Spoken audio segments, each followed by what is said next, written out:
जो जर्मनी में हुआ था और आज हमारे देश में उस भीड़ तंत्र को हम देख रहे हैं। संविधान जहां से आरक्षण आता है उस संविधान को ही खत्म करने की बात, सीधा कह देता हूं कि फांसीवाद। तो फांसीवाद के दौर में बिल्कुल हम लोगों को साथ साथ चलना चाहिए। जो भी समाजवादी धारा के लोग उस गठबंधन में थे वो नीतीश जी भी चले आए, सारे लोग चले आ रहे हैं और बहुत अच्छी स्थिति बन रही है देश में। अम्बेडकरवादी, गांधीवादी, समाजवादी, मार्क्सवादी सारे लोग आज मिल करके, कांग्रेस के अंदर के नेहरूवादी सब मिल करके फांसीवाद के खिलाफ एक बहुत व्यापक और मजबूत वैचारिक रूप से और व्यावहारिक रूप से एक मोर्चे की भूमिका। नरेंद्र मोदी फिर वही बात कह रहे हैं कि तुष्टीकरण सबसे बड़ा खतरा है, सबसे बड़ा दुश्मन है। पार्लियामेंट सेशन को क्यों बुलाया गया, ये विशेष सत्र है, क्या होने वाला है, कोई नहीं कुछ जानता। और ये हम देख रहे हैं कि नया संविधान तो आरएसएस वाले भी शुरू से कहते थे मनुस्मृति को संविधान बनाओ, हिंदू राष्ट्र बनाओ। वो प्राइवेटाइजेशन इकोनॉमिक से बढ़ते बढ़ते आप एक तरीके से पूरा सत्ता का, संसद का, लोकतंत्र का प्राइवेटाइजेशन, उसी को हम कहते हैं फांसीवाद। कोई सुप्रीम कोर्ट कुछ दखल ना दे, अगर किसान आंदोलन के चलते वो 3 कानून को वापस करना पड़ रहा है तो ऐसा कोई आंदोलन ही खड़ा ना हो सके।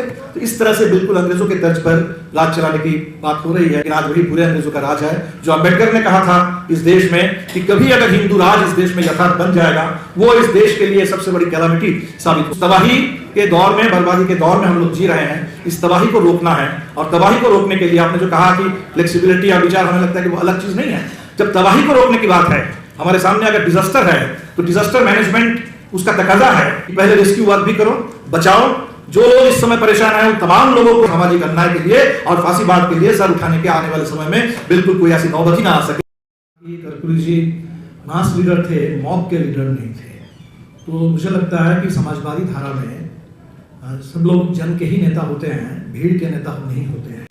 अगर कोई भीड़ के नेता हो जाए समाजवाद में तो वो समाजवाद नहीं रहता है, वो नेशनल सोशलिज्म हो जाता है जो जर्मनी में हुआ था और आज हमारे देश में उस भीड़ तंत्र को हम देख रहे हैं।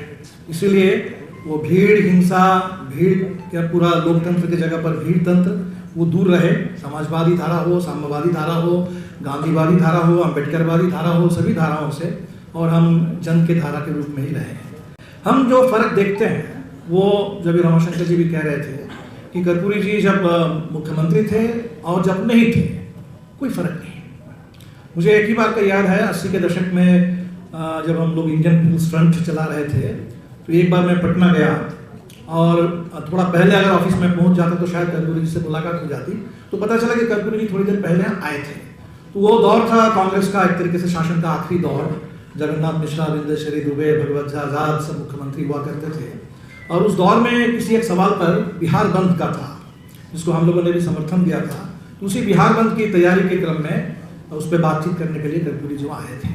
तो हमें लगता है कि ये जो एक आंदोलन के नेता, आंदोलनकारी, जिसको हमारे तंज कसते हुए नरेंद्र मोदी आंदोलन जीवी कहते हैं आजकल, तो ये आंदोलनकारी जो तेवर है वो मंत्रियों में, मुख्यमंत्रियों में, खासकर अगर समाजवादी धारा से, साम्यवादी धारा से कोई जाते हैं तो ये बना रहना चाहिए। आज के दौर में बहुत अफसोस है, आंदोलनकारी मंत्री बहुत कम दिखते हैं, सीईओ बहुत दिखते हैं, सब चीफ एग्जीक्यूटिव ऑफिसर बन गए हैं बहुत लोग। और एक एक राज्य में मैं देखता हूँ, और दिल्ली में तो और मैंने केंद्र सरकार में तो क्या कहना है। दूसरा हमें लगता है कि जो वैचारिक रूप से जहाँ कभी कभी लोग समझते हैं कि इस देश में साम्यवादी धारा और समाजवादी धारा अलग है, ऐतिहासिक रूप से शायद बहुत अलगाव भी रहा है। लेकिन मैं जब अम्बेडकर को पढ़ता हूँ और कर्पूरी जी के भाषणों को भी पढ़ता हूँ, मुझे बहुत कोई फर्क दिखता नहीं है। इसलिए नहीं दिखता है कि जो हम लोग सामाजिक न्याय की अगर बात करते हैं तो बगैर सामाजिक परिवर्तन, अगर अन्याय पर आधारित सामाजिक समाज होगा तो अन्याय पर आधारित समाज में, गैर बराबरी पर आधारित समाज में कितना न्याय मिल सकता है। तो तब हम सामाजिक न्याय को आरक्षण में सीमित कर देते हैं और अब तो धीरे धीरे आरक्षण भी सामाजिक आधार से उसको हटा करके उसको आर्थिक आधार किया जा रहा है। और अब तो संविधान जहां से आरक्षण आता है उस संविधान को ही खत्म करने की बात हो रही है। कर्पूरी जी में मैं देखता हूं, अम्बेडकर में भी बार बार देखता हूं कि वहां सामाजिक न्याय और सामाजिक परिवर्तन बिल्कुल एक साथ चल रहे हैं। उसमें भूमि सुधार की बात है। बिहार जैसे जहां इतना सामंती दमन है, गरीबों के इतने जनसंहार हुए हैं, तो गरीबों के हाथ में उनको हथियार का लाइसेंस मिलना चाहिए आत्मरक्षा करने के लिए, ये बात भी कर्पूरी जी कहते हैं।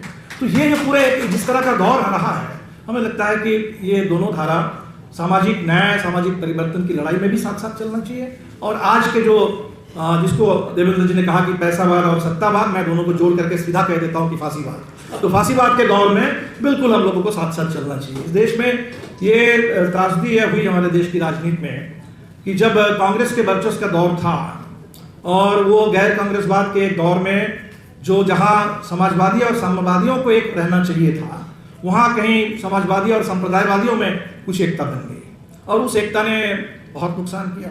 और अब वो गैर कांग्रेस बात तो चला गया कांग्रेस मुक्त भारत में, और कांग्रेस मुक्त भारत से अब तो आ गया है कि विपक्ष रहित लोकतंत्र हो। तो हम देख रहे हैं कि पूरे देश में जो फांसीवाद आ गया है, और बहुत अच्छी बात है कि इस दौर में आकर के हमने देखा कि जो भी समाजवादी धारा के लोग उस गठबंधन में थे वो नीतीश जी भी चले आए, सारे लोग चले आ रहे हैं, और बहुत अच्छी स्थिति बन रही है कि देश में अम्बेडकरवादी, गांधीवादी, समाजवादी, मार्क्सवादी सारे लोग आज मिल करके, कांग्रेस के अंदर के नेहरूवादी सब मिल करके फांसीवाद के खिलाफ एक बहुत व्यापक और मजबूत वैचारिक रूप से और व्यावहारिक रूप से एक मोर्चे की गुंजाइश बन रही है। और इसी को अभी तो महाराष्ट्र में हमने देखा कि बहुत लोग कह रहे कि ये कैसे हो गया, शिवसेना जैसी पार्टी जो वैचारिक रूप से सबसे घनिष्ठ मित्र है भारतीय जनता पार्टी आरएसएस के उस पूरे विचार के राजनीति के, आज बहुत मजबूती के साथ शिवसेना इस तरफ खड़े हैं। उसके क्या क्या कारण है, वो महाराष्ट्र का स्वाभिमान कहीं गुजरात से टकरा रहा है, या जो महाराष्ट्र में भारतीय जनता पार्टी के रूप में जो पेशवाई राजनीति की और दबदबे की वापसी हो रही है, वहाँ कहीं वहाँ के सामाजिक न्याय का आंदोलन टकरा रहा है, तो वो तो समय बताएगा, लेकिन बहुत अच्छी एक स्थिति बन रही है।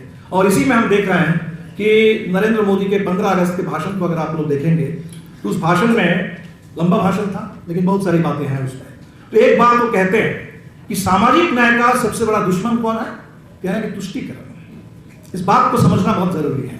तुष्टीकरण मतलब वो कह रहे हैं कि बेसिकली जिसको हम लोग सेकुलरिज्म कहते हैं, जहां हम कहते हैं कि मेजॉरिटी कम्युनिटी को निश्चित तौर पर जो देश में जो भी माइनॉरिटीज है, माइनॉरिटी अलग अलग, कहीं धार्मिक अल्पसंख्यक हो सकते हैं। अभी मणिपुर में देख लीजिए तो कुकी वहां माइनॉरिटी में है और पूरे कुकी का जनसंहार हो रहा है। अब असम में कहीं चले जाए तो भाषाई कोई अल्पसंख्यक होंगे, तो भाषाई अल्पसंख्यक हो, एथनिक माइनॉरिटी हो, आपके रिलीजियस माइनॉरिटी हो, या विचार के हिसाब से पूरे जीवन शैली के हिसाब से अपने पूरे लाइफस्टाइल के हिसाब से जो माइनॉरिटी हो, सारे माइनॉरिटीज के, तो उनके डिफेंस का काम तो सबसे पहले मेजॉरिटी को करना है। और यहाँ अगर कोई मेजोरिटेरियनिज्म होगा, माइनॉरिटी को खत्म करके, तब तो कोई डेमोक्रेसी नहीं होगी। तो आज नरेंद्र मोदी फिर वही बात कह रहे हैं कि तुष्टीकरण सबसे बड़ा खतरा है, सबसे बड़ा दुश्मन है। यानी जो सामाजिक न्याय को जहां रिड्यूस कर दिया गया कि कुछ आइडेंटिटी, यहाँ आइडियोलॉजी की बात ही नहीं होगी और सोशल इंजीनियरिंग का कुछ फॉर्मूला होगा, उस सोशल इंजीनियरिंग को वो कम्युनलिज्म के साथ जोड़ करके कम्युनलिज्म के साथ एक सोशल इंजीनियरिंग का सांठगांठ करना चाहते हैं, और ये बहुत खतरनाक एक दिशा है इस समय। और इसीलिए हम लोगों को आज के दौर में हमें लगता है कि बहुत एक मजबूत लड़ाई की जरूरत है। ये लड़ाई आज़ादी के दूसरी आज़ादी की लड़ाई से बिल्कुल कम नहीं है। अभी एक सामने पार्लियामेंट सेशन आ गया है, इस पार्लियामेंट सेशन को क्यों बुलाया गया, ये विशेष सत्र है, क्या होने वाला है, कोई नहीं कुछ जानते हैं। और बिल्कुल किसी तरह के कोई संसदीय प्रणाली, परंपरा, उससे कोई मतलब नहीं है। नए पार्लियामेंट बिल्डिंग में एक सेंगोल वहां ला दिया गया है, सेंगोल ला दिया गया जो राजशाही का प्रतीक है। तो लोकतंत्र के अंगन में इस सेंगोल का क्या काम है, उसको लाया गया है यहाँ। और ये जो अभी विवेक देवराय ने जो लिख दिया है कि बिल्कुल नया संविधान, और ये हम देख रहे हैं कि नया संविधान तो आरएसएस वाले भी शुरू से कहते थे मनुस्मृति को संविधान बनाओ, हिंदू राष्ट्र बनाओ। विवेक देवराय के लेख में आपको हिंदू राष्ट्र का उसमें चर्चा नहीं है, उसमें मनुस्मृति की बात नहीं है। वो दूसरे एक छोर से बोल रहे हैं कि जैसे प्राइवेटाइजेशन का वकालत किया जाता है एफिशिएंसी के नाम पर कि पब्लिक सेक्टर में उत्पादन नहीं होता है, काम नहीं होता है, लोग काम चोर होते हैं और इसीलिए प्राइवेटाइज करो। तो वो प्राइवेटाइजेशन इकोनॉमी से बढ़ते बढ़ते आप एक तरीके से पूरा सत्ता का, संसद का, लोकतंत्र का प्राइवेटाइजेशन, उसी को हम कहते हैं फांसीवाद। और उसकी बात आई कि मोदी जी बहुत कुछ करना चाहते हैं देश को। अब लूनर मिशन के बाद अब सोलर मिशन चल रहा है। बस इसकी गारंटी हो कि उनके सामने कोई पार्लियामेंट खड़े नहीं आए, कोई सुप्रीम कोर्ट कुछ दखल ना दे। अगर किसान आंदोलन के चलते वो 3 कानून को वापस करना पड़ रहा है तब ऐसा कोई आंदोलन ही खड़ा ना हो सके। तो इस तरह से बिल्कुल अंग्रेजों के तर्ज पर राज चलाने की बात हो रही है। तो जो भगत सिंह कहते थे कि वे आज़ादी के दौर में कि बुरे अंग्रेज ना आए गोरे अंग्रेज की जगह पर, लेकिन आज वही बुरे अंग्रेजों का राज है। जो अम्बेडकर ने कहा था इस देश में कि कभी अगर हिंदू राज इस देश में यथार्थ बन जाएगा, वो इस देश के लिए सबसे बड़ी कैलामिटी साबित हो, वो कैलामिटी आज हमारे सामने है। उस तबाही के दौर में, बर्बादी के दौर में हम लोग जी रहे हैं। इस तबाही को रोकना है, और तबाही को रोकने के लिए आपने जो कहा कि फ्लेक्सिबिलिटी या विचार, हमें लगता है कि वो अलग चीज नहीं है। जब तबाही को रोकने की बात है, हमारे सामने अगर डिजास्टर है तो डिजास्टर मैनेजमेंट उसका तकाजा है कि पहले रेस्क्यू वर्क भी करो, बचाओ। जो लोग इस समय परेशान हैं उन तमाम लोगों को रिलीफ दो, राहत दो, और निश्चित तौर पर इसके साथ साथ रिकंस्ट्रक्ट भी करो, ऐसा मजबूत लोकतंत्र हिंदुस्तान में बने, ऐसा मजबूत सामाजिक न्याय का पूरा एक ढांचा इस देश के अंदर बने, जहां किसी तरह के गैर बराबरी और सामाजिक अन्याय के लिए और फांसीवाद के लिए सर उठाने के आने वाले समय में बिल्कुल कोई ऐसी नौबत ही ना आ सके, इतने मजबूत लोकतंत्र के लड़ाई में। और हमें लगता है इस लड़ाई में कर्पूरी जी की विरासत हमारे पास एक जबरदस्त प्रेरणा स्रोत के रूप में, एक ऊर्जा के स्रोत के रूप में।